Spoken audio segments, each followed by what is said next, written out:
Citizens have now been saying in a chorus, including those who are Eric Adams supporters, why all these different places? Just like Phil Orenstein, who confronted him with angry residents in East Queens on Sunday night. Why not Rikers Island? Mr. Mayor, what about Rikers Island? There are abandoned buildings there. They could house 20, 30,000, but not at Creedmoor, not in our neighborhoods. We're going to destroy our neighborhoods. We're going to destroy the property values. There's going to be crime. There's going to be drug taking. We don't know what's going to happen. By the way, overnight, heavy rains, second night in a row, and there was leakage in the tents. Some of the workers from Texas who have been subcontracted to put up the tent, maintain the tent, I developed a relationship with, and they alerted me that they spent so much of the night with mops and buckets trying to sop up all the water that was coming through the roof of the tent. That I'll continue giving you information on that. But here is some really bad news, breaking news of how dysfunctional, how attention deficit disorder this mayor and the staff are at City Hall as they watch the mayor go away to Israel on a religious pilgrimage for a week. And they're left with the chaos at what has been leaked out as of this morning. Breaking news, WABC. So here are the other options that Eric Adams has been discussing with his sycophants, toadies, and lackeys at City Hall, and he didn't think anybody would find out. Are you kidding? Everyone's jumping ship there because they realize this guy, he's crazy and corrupt. But here are some of the other locations that have been proposed. One is prefab housing and having people live, these illegal aliens, in shipping containers on city streets. Now, there's two places I'm aware of where that's happened. I have Guardian Angels in Manila, and when I visited them and I walked along the railroad tracks in the outer areas of Manila, which is overpopulated, they have a lot of Filipinos living in these old shipping containers in rat-infested areas where there's no proper drainage. It's a mess with garbage everywhere. But that's one. Anyway, these are the locations. They have checked out 3,000 locations. A lot of that has been done by Jimmy Otto, the Traditor, the former Republican conservative borough president of Staten Island, who sold out for 30 pieces of silver to replace the corrupt Eric Ulrich, who's going to jail because he owns the Bonanno crime family $600,000 of a gambling vig. He's going to jail. Jimmy Otto replaced him.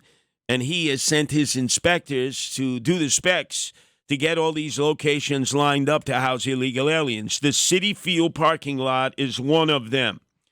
The city wants to rent out several defunct hospitals and psychiatric facilities upstate and on Long Island. Get a pad and pen, write them down because I'm warning you about it now. These are the locations.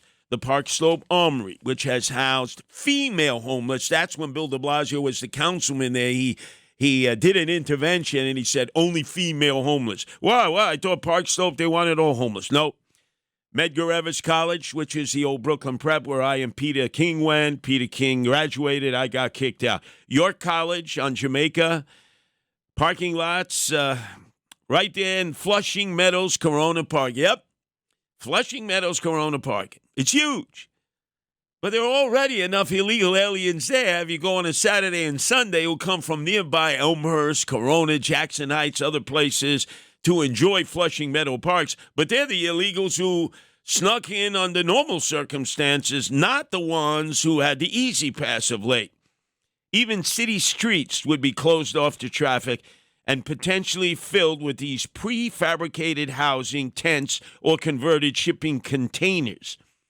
According to City Hall, being on the street bed would provide access to water, sewer, and electricity, and then could support trailers or modular homes. Now, in terms of the psychiatric facilities that have been looked at already, Pilgrim Psychiatric Facility in Central Islip and Brentwood. Although many of the buildings were knocked down, there's still some that are up that could be rehabbed.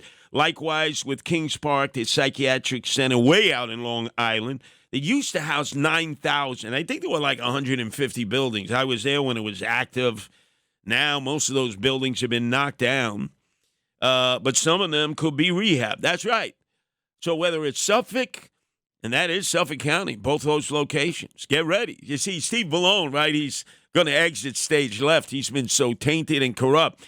He's not saying anything. He's not even commenting on this. Rockland Psychiatric Center, which has been closed, medical facilities in Buffalo, and obviously Fort Dix that I explained to you about. The idea of having cruise ships come in to the Brooklyn Navy Yard and to Homeport, the North Shore of Staten Island, Stapleton, which at the time Chuck E. Cheese Schumer, the schmuck, and the whale, Jerry Nadler, the congressman, forced the Navy to leave because they wouldn't divulge whether they were carrying a nuclear payload, whereas Congressman Molinari at that time and then the Congressman Tommy Manton, the Democrat, came together and said, no, we can't kick out the Navy.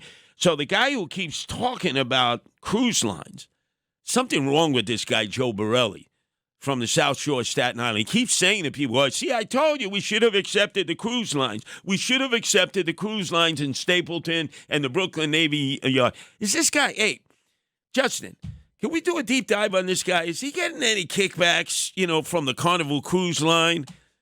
From Kathy Lee Gifford. Remember she used to dance on the Carnival Cruise Line? Is Joe Borelli up there? Maybe he goes on cruises in August because he's always on vacation.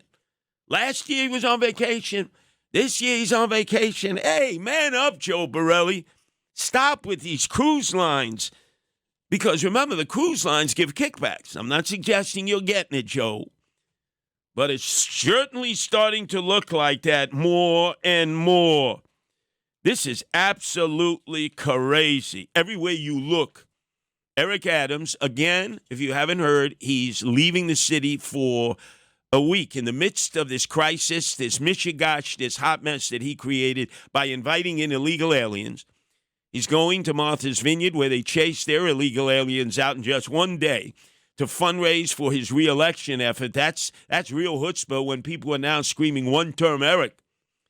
And then he's going to Israel on a religious pilgrimage to escape all this.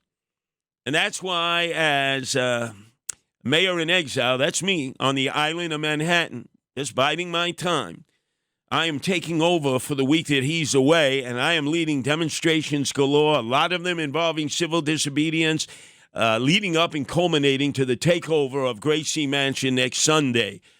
Until the mayor decides to do his fair share. It's not do as I say, but not as I do. It's like you said you would house illegal aliens at Gracie Mansion. You have a tent for cultural activities that gets put up when there's inclement weather predictions, and you've done it on a number of occasions, as previous mayors have. In the backyard, you can house 250 illegal aliens. Stop with the excuses. Stop abandoning ship. Stop going AWOL. Stop coming up with nonsensical creative ideas of where to house these people. Just tell your president, Joe Biden, to close the freaking border.